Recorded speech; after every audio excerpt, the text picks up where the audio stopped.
Clutching the railing, I began to tremble with anger.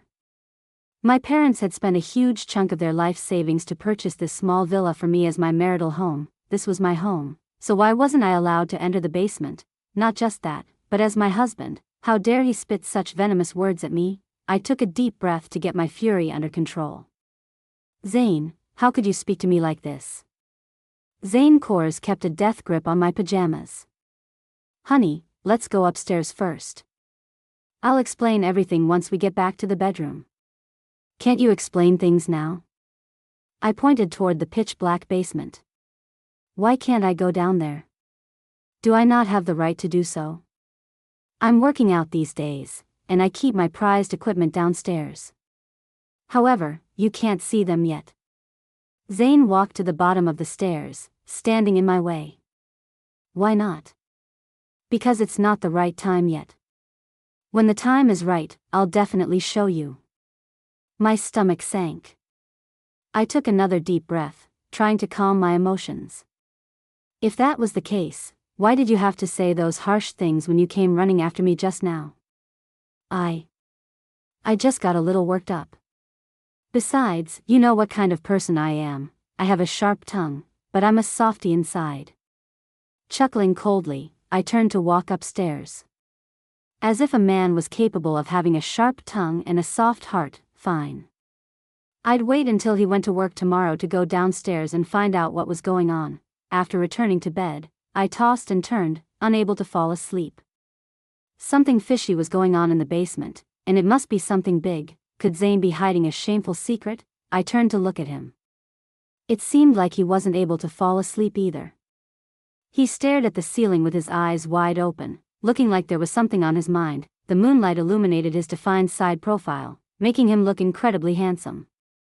His muscular body made him look even more alluring. Thinking back to the time when he pursued me, I had been so excited and could hardly believe it.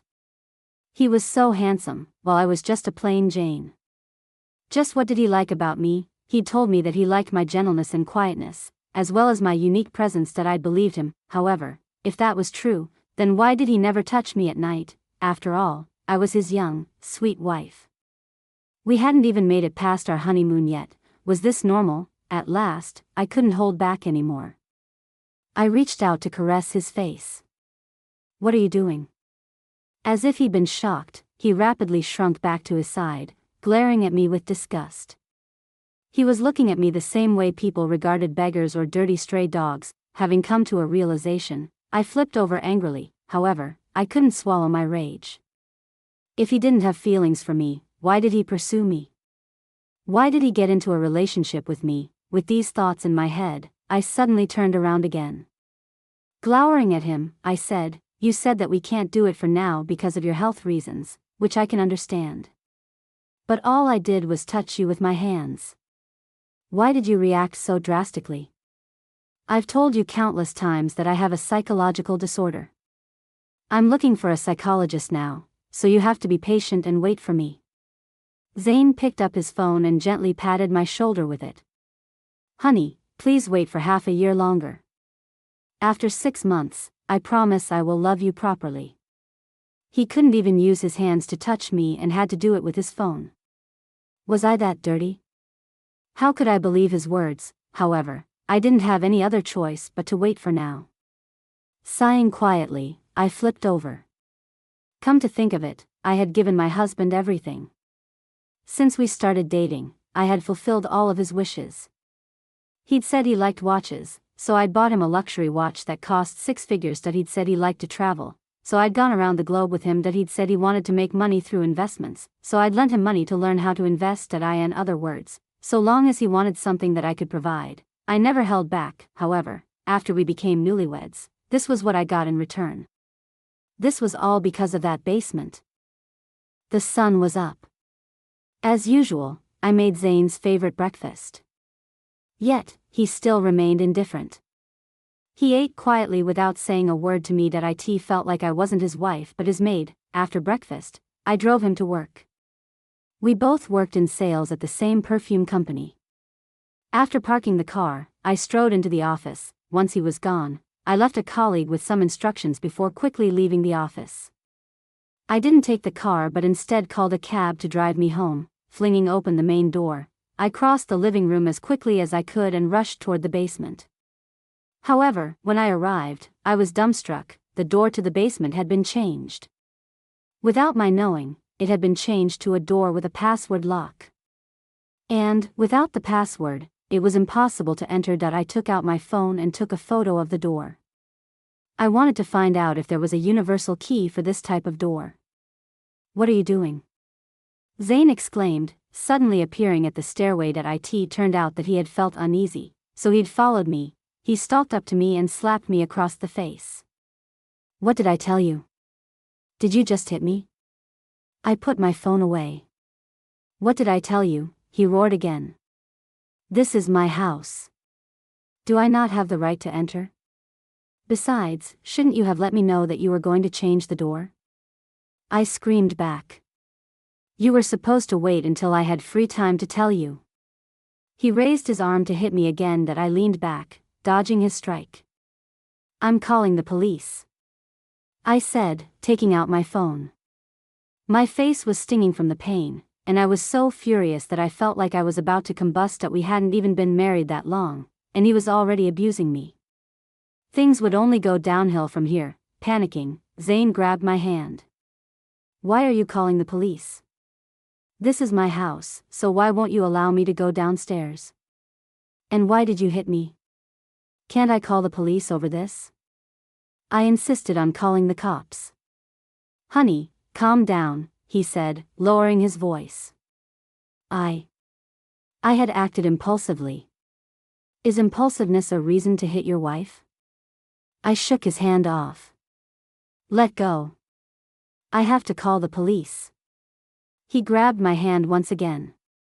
"Honey, is this so big of a deal that you have to call the police? If you feel like things won't work out between us, you can file for divorce."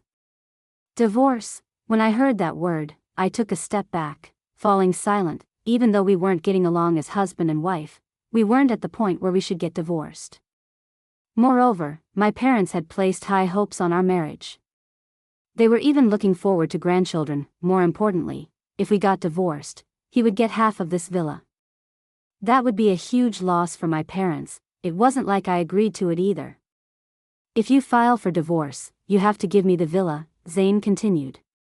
"If you don't want to get divorced, then we can continue to live life the same way we used to, and you go back to work now."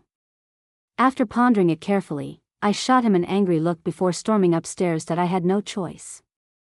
I couldn't give up the villa that my parents had bought with their hard-earned money.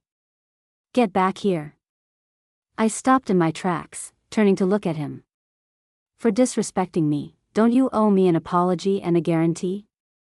Zane asked. I burst into tears from anger and slammed my fist against the handrails. Blood spilled from my hand. Giving him one last glower, I quickly left. When I returned to the office, my colleague, Jane Dorca, asked, "Chloe, what's wrong? You look upset."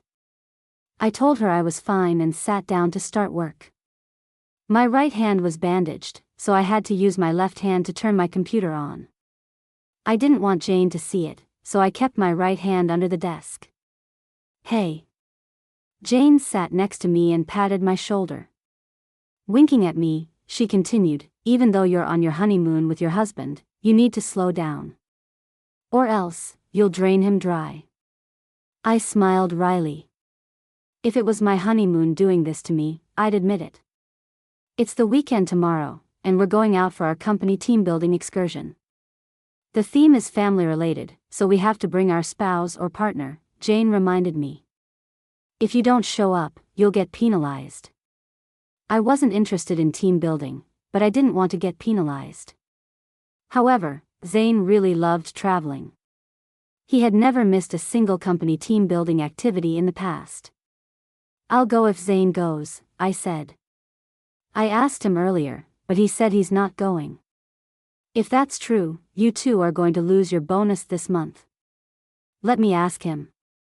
I got up and walked toward the office space on the other side, which was where he worked. As soon as I entered, I saw him gossiping with two other male colleagues. 2 months ago, an accident had occurred in front of the office. A female driver had run over and killed 3 of our company staff before running away. Until now, the female driver still hadn't been caught. That was the topic of their conversation that I stopped beside Zane and asked softly, "Aren't you attending the company team building event?" "No," he replied coldly. "If we don't go, the company will penalize us," I continued quietly. "Let them do it then. I don't think that just because we fought, you're so annoying." Zane suddenly shouted. "I'm staying home, you hear me?" The office immediately fell deathly silent. Our colleagues gaped at us in utter shock that my face flushed red.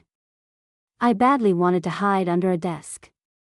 He had just raised his voice at me, his newly wedded wife, in front of everyone in the office. What else could I say? Bowing my head, I turned and left. It was at that moment that all my illusions about Zane died completely. When I returned to my desk, Jane wrapped her arms around me. "Chloe, I'm sorry. I shouldn't have pressured you," she apologized quietly. "It's all right." Suddenly, something popped into my head. I took out my phone and sent her a photo. "Jane, you know a lot of things.